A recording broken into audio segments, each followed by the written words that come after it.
उल्लेख केला शिवसेनेच्या संदर्भात. बाळासाहेब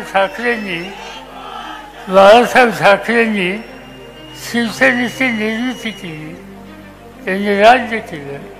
मराठी माणसाचा आत्मविश्वास होता आणि त्याचा उल्लेख करत असताना ही नकली बापाची संघटना हे बोलणं काही शोभतं? एखाद्या संस्थेला, एखाद्या व्यक्ती समूहाला त्यांची पार्श्वभूमी नकली आहे हे प्रधानमंत्र्यांनी बोलायचं. याचा अर्थ हा आहे की त्यांना तारतम्य राहिलेलं नाही. सत्ता हातात येते, त्या सत्तेचं संरक्षण करणं, त्यावेळेस सत्ता जर मिळायची शक्यता नसली तो माणूस बेफाम आणि अस्वस्थ कसा होतो त्या प्रकारची स्थिती त्यांनी या ठिकाणी लागली.